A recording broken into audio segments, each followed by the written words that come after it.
Hey everyone, welcome back to the channel. This is Jason and the channel is The Everyday Card Collector. In this video, we're going to talk about who I feel is the greatest team ever assembled. I'm going to show some cards and we'll discuss a little bit about each of the players within this team. I'm also probably going to show one or two vintage cards at the end of the video, most likely baseball, just because that's what I love. So, let's get into it.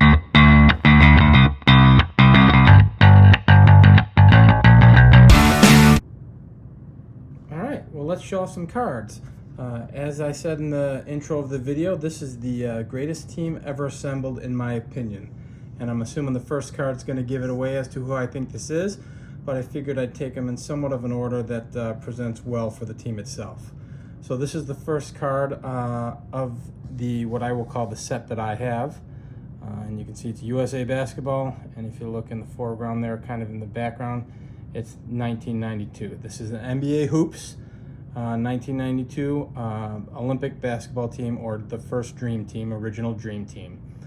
So this is the set that I have for them, and I thought we'd kind of go through the cards. And this particular card is actually a little bit tougher to find. I mean, not super rare, but tougher to find. But I did pull this years ago, obviously when this came out in '92, and was lucky enough to pull the gold, what they call the gold card set. So here's our next card. It's kind of like a quasi checklist.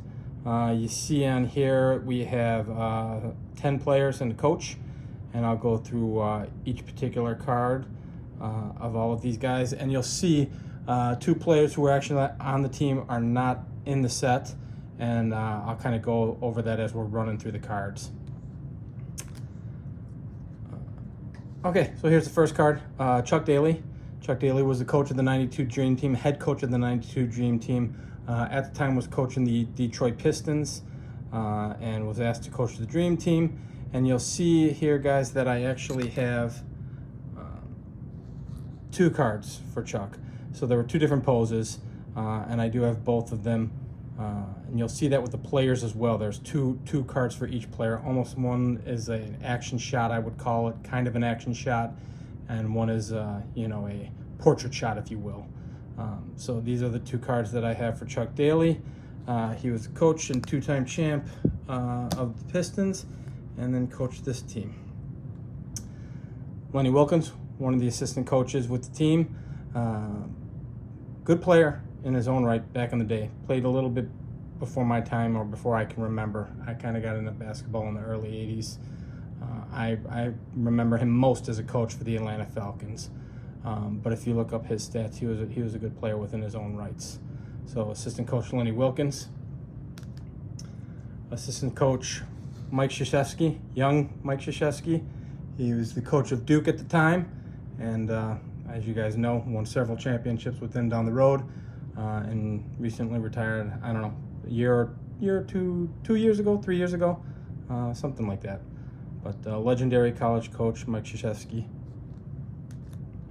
And then the last coach is the assistant coach PJ Carlesimo. Coached in college, coached in the NBA.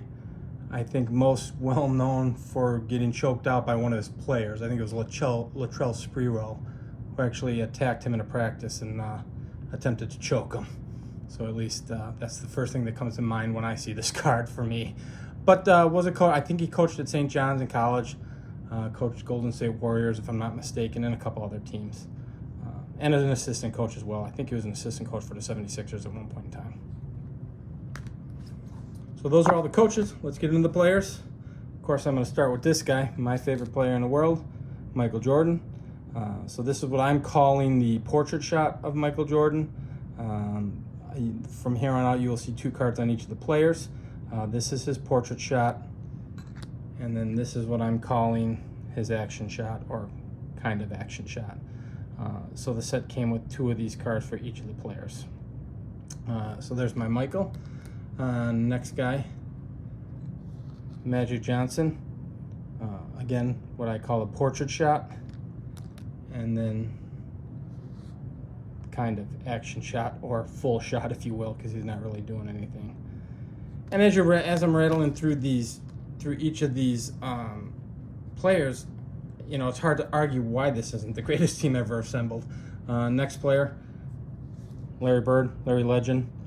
He was on the downside of his career at this point in time. Had back issues. Was getting up there in age a little bit. But in his prime, in my opinion, one of the greatest players ever. Just a phenomenal player. Great shooter. Next, Charles Barkley, round mound of rebound. Went to Auburn, drafted by the 76ers. I think most of the younger audience will know him as the goofball commentator for TNT that basically shoots off the cuff and says whatever he wants. But at the end of the day, he was an incredible player. Great player in college and an incredible player with the 76ers. Actually won his MVP, I think, with the Phoenix Suns. Also played for the Rockets. But I think he won his league MVP with the Phoenix Suns the year they played the Bulls in the NBA Finals. Next, Scottie Pippen. Very underrated player, in my opinion. He was, to me, what I consider the first true point forward. So he was kind of LeBron James before LeBron James. I'm not comparing him to LeBron James. I'm just saying he was a point forward that could do everything. He could handle the ball. He could bring it up the court. He could shoot, and he could drive the lane. And an incredible player and a great number two man to Michael Jordan, which is why he was a big part of those 6 championships, in my opinion. And next, we got the Admiral, David Robinson, played for the San Antonio Spurs. Actually, college ball was with the Navy. So he was part of the Armed Forces. Once he was done with the Armed Forces, went on to play with San Antonio, and just a great, strong player. A quick center, a center that could move. Back in '92, there were so many good big men. Him being one of them. You'll see another one as we go through these cards. Akeem Olajuwon. Just when centers were centers, in my opinion.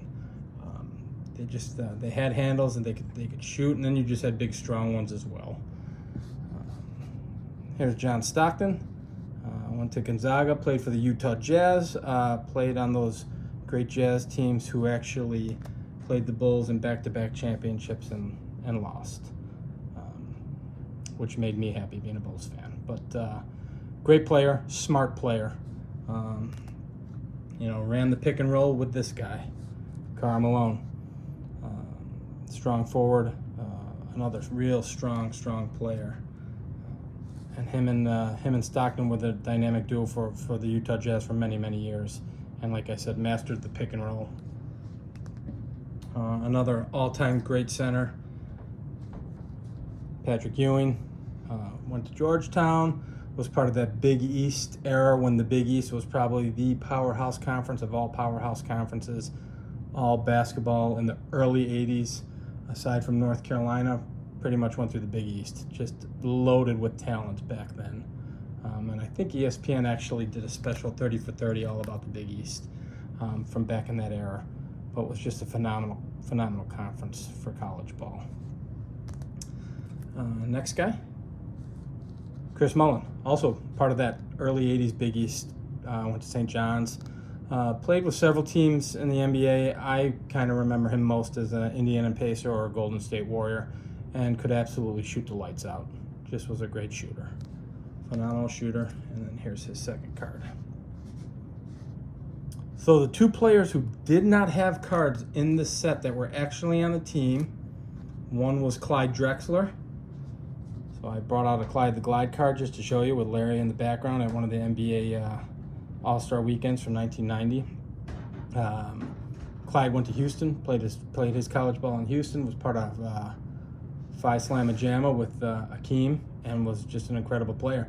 And actually, the Portland Trail Blazers took Sam Bowie the year Michael Jordan got drafted.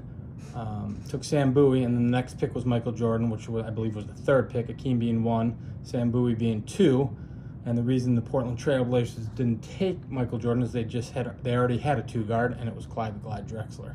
So, as much as people bang on Portland for saying, oh, if you would have just taken Michael. Well, the reality is they had that position filled, and with a great player. Of course, he didn't end up being Michael Jordan, but a phenomenal player in his own right. And then the last player who I have a card of, but I didn't feel like digging through binders to go get one because I don't have any top-loaded, was Christian Laettner. And at the time, Christian Laettner was still in college at Duke, and he was the only college player on that team. This was the first year that the professional players within the NBA were allowed to play in the Olympics. But they put one college player on the team. At the time, it was Christian Laettner, who was the best college player in the nation, in my opinion. And I'm not a Duke fan, but he was. So he was on the team as well, and the only college player. So I didn't break out a Christian Laettner card. I didn't feel like digging through binders. But yeah, guys, that's the greatest team ever assembled, in my opinion. I would love to hear in the comments who you guys think is the greatest team ever assembled and why. I just think it'd be cool to have this discussion with some of you. I just feel that when you look at that lineup and you look at that talent, there's not a team in any sport that can compare to that. But I'd love to hear what you think. If you disagree or if you think it's another team, put your team in there, and I'd love to hear it. So I guess I'll finish this off because I always like to add a little vintage baseball, throw a couple vintage baseball cards in there. So I know the topic, one of the major topics on a lot of the videos that I've been watching and other creators have been talking about centered and off-centered cards and how some people feel a centered card is extremely important. I'm not one of those people, so I just kind of wanted to show a couple cards that I have. So this is my 1967 Hank Aaron.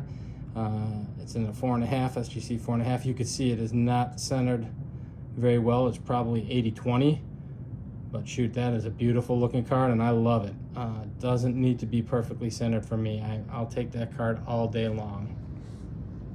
And then another example is my 1963 Carl Yastrzemski, again, not centered very well. Got a 5, SGC 5.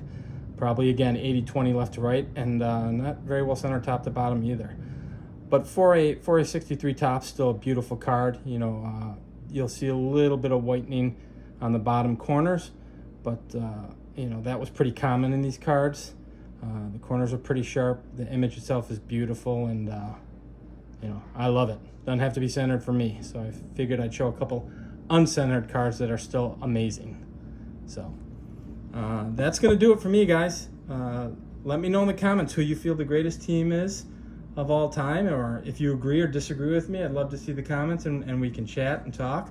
But until the next video, if you enjoyed this content, please feel free to like and subscribe, and I'll catch you guys on the next video I make. So thanks for jumping on, everybody. Bye-bye.